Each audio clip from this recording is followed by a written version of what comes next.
Muy buenas tardes, mi nombre es Dumar Ladino. Este video se hace para la materia Hitos Históricos del Centro Cultural Bacatá, técnico en danza. El día de hoy quiero hablarles sobre la historia universal de la danza, sobre los periodos históricos. Entonces, eh, dentro del primer periodo histórico encontramos la danza primitiva. Entonces la historia de la danza estudia la evolución de la danza a través del tiempo. Desde la prehistoria el ser humano ha tenido la necesidad de comunicarse corporalmente con movimientos que expresaban sentimientos y estados de ánimo.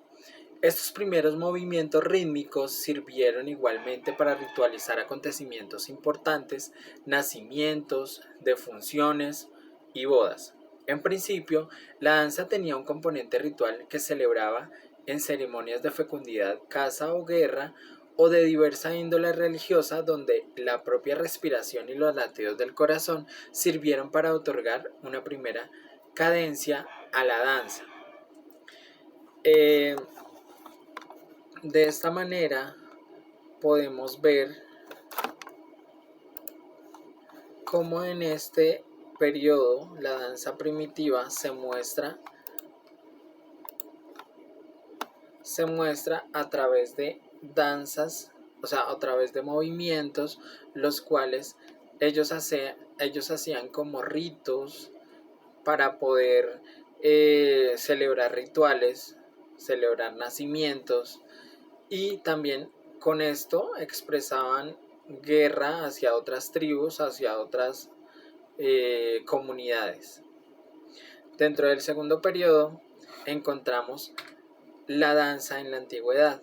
Entonces, desde el Egipto de los faraones hasta Dionisio, los legados escritos, los barajos relieves, los mosaicos, nos permiten conocer el mundo de la danza en las antiguas civilizaciones egipcia, griega y romana.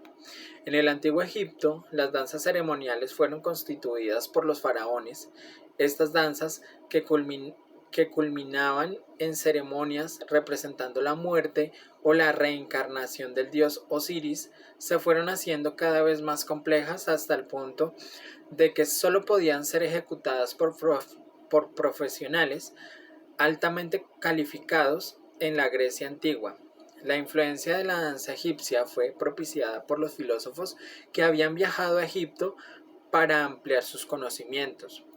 Entonces, de esta manera podemos ver que en el antiguo Egipto las danzas que habían eran eran como ceremoniales y fueron constituidas por los faraones, y lo que hacían ellos era como invocar al dios, al faraón, eh, para como representando las ceremonias en el caso de la muerte. Vemos también cómo Grecia se manifestaba alrededor de Dionisio, el dios griego del vino y la embriaguez, conocido también como Baco. Grupos de mujeres en esta época de Grecia, llamadas Menades, iban de noche a las montañas donde, bajo los efectos del vino, celebraban sus orgías con danzas estásicas. Estas danzas incluían eventualmente música y mitos que eran representados por actores y bailarines entrenados.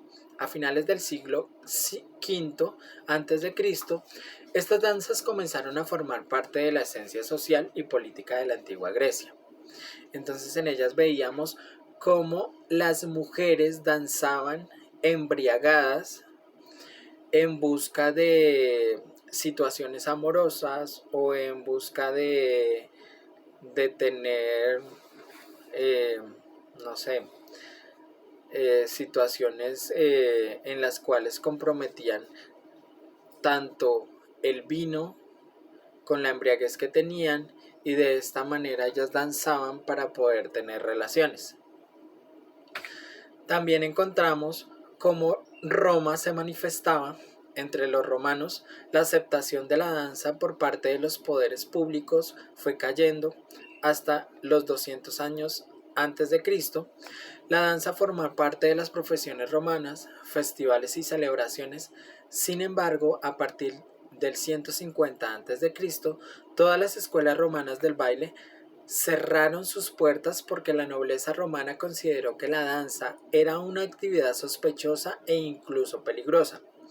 De todos modos, las fuerzas del movimiento no se detuvo y bajo el mandato del emperador Augusto surgió una forma de danza conocida actualmente como pantomima o mímica, en la que la comunicación se establece sin palabras a través de los estabilizados gestos y movimientos, y se convirtió en un lenguaje no verbal. Y la multicultura romana, la cristianización del Imperio Romano, introdujo una nueva era en la que el cuerpo, la sexualidad y la danza resultaron unidas y fueron objeto de controversia y conflictos.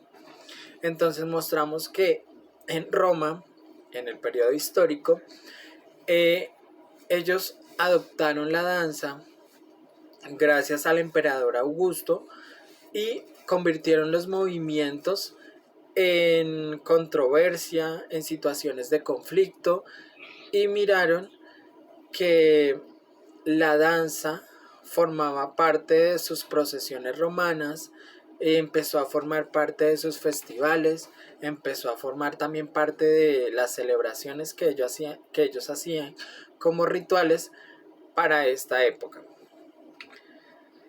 Ya empezamos a ver entonces la danza cómo se manifestaba en la Edad Media. Entonces la actitud de la iglesia cristiana hacia la danza a partir del siglo IV y durante toda la Edad Media fue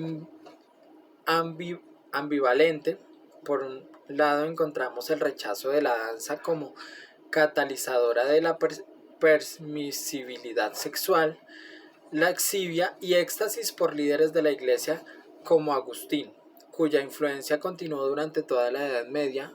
Por otro lado, antiguos padres de la iglesia intentaron incorporar las danzas propias de las tribus del norte, celtas, anglosajones, galos, en los cultos cristianos.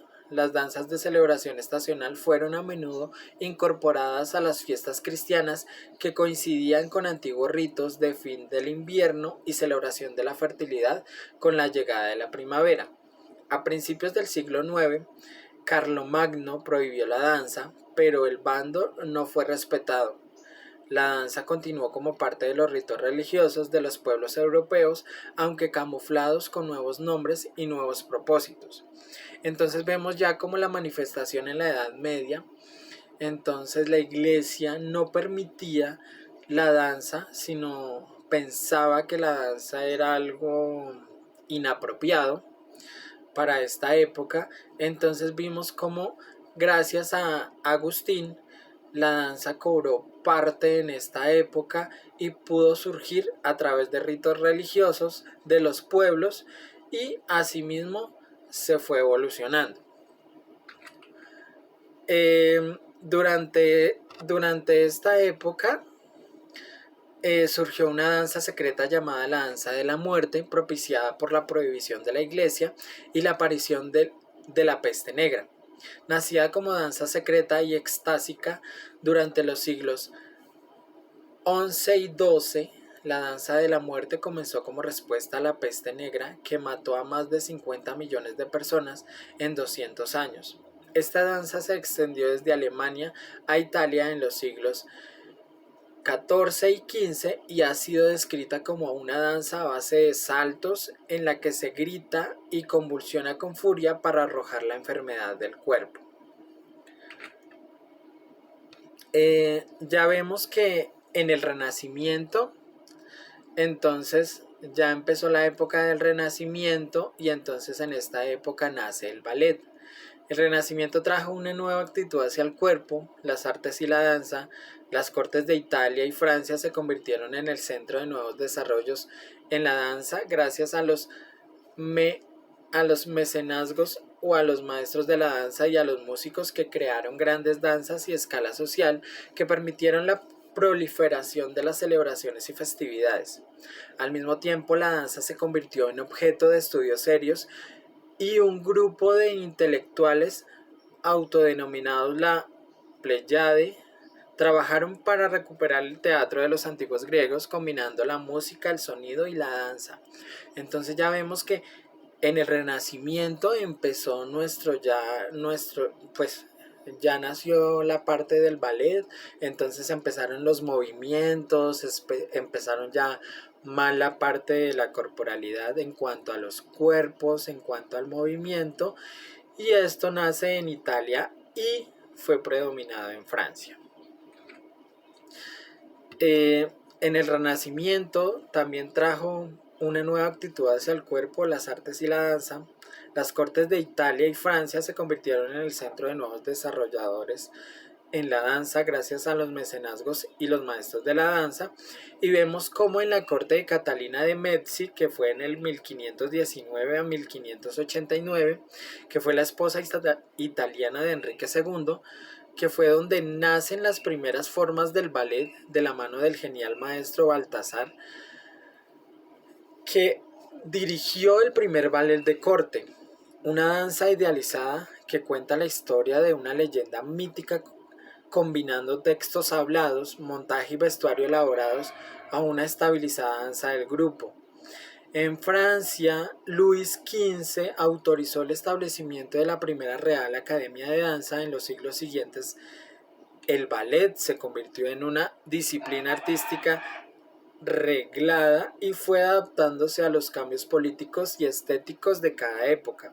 Las danzas sociales de pareja como el minuet y el vals comenzaron a emerger como espectáculos dinámicos de mayor libertad y expresión. Entonces vemos como en esta época ya la corte de Catalina de Medici, gracias a Luis XV, fue que se crea el primer como la primera escuela de ballet, y gracias a ellos fue que en Francia entonces se promovió esta escuela y gracias a ellos es que existe el ballet. Entonces, la danza en el siglo XX. Después de la Primera Guerra Mundial, las artes en general hacen en serio cuestionamiento de valores y buscan nuevas formas de reflejar la expresión individual y un camino de la vida más dinámico. En Rusia surge un renacimiento del ballet propiciado por los más brillantes coreógrafos, compositores, artistas visuales y diseñadores. En esta empresa colaboraron gentes como Anna Pavlova, Club, Debussy, Pablo Picasso, y la revolución del ballet surgieron en las primeras manifestaciones de las danzas modernas. Como reacción a los estabilizados movimientos del ballet y al progresivo emancipamiento de la mujer, surgió una nueva forma de bailar que potenciaba la libre expresión. Una de las primeras de este movimiento fue Isadora Duncan, a medida que la danza fue ganando terreno y fue rompiendo todas las reglas. Entonces, de esta manera podemos ver que la danza, con mayúsculas, sigue formando parte de nuestras vidas, al igual que lo hizo en la de nuestros antepasados. Es algo vivo que evoluciona con los tiempos, pero es consustancial con la naturaleza humana. Entonces, de esta manera doy por concluida mi exposición.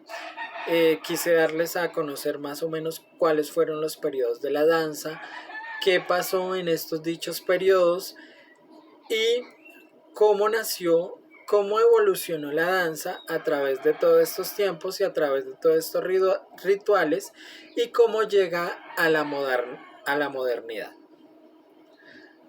Muchas gracias.